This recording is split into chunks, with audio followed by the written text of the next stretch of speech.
mataimakin babban sufetin 'yan sandan Najeriya, Mr. Sanda Adeosi ya ce an riga an kawo gawan Malam Tatsine wato Alhaji Muhammadu Marwa na ofishinsa.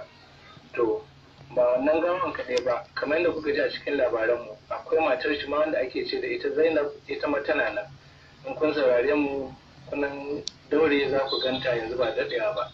Sannan kuma an sami makamai da yawa a nan wajen hannun waɗannan mutane, ga bindigogi, ga kwari da baka, ga wukake, adduna, wato mugayen makamai iri-iri, hadda wata hula ta layu wanda suka ce ita za ta hana bindiga kama su.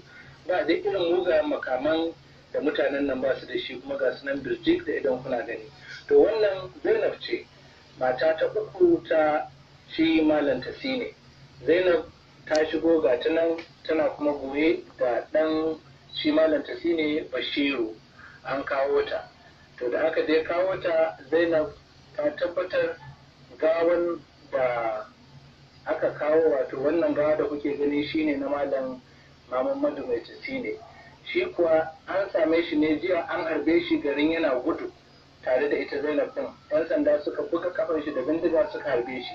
Ya ta gudu, jini na diga yana diga har ya tafi can wani gari Watari kusa da hanyar Gwarzo. Nan kusa da Watari din a dan wani gida jikin dangar rogo, a nan fa rai ya halin shi ya faɗi ya mutu.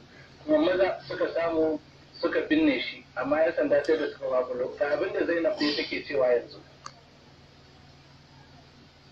Alhaji Muhammadu Marwa. Shekara uku.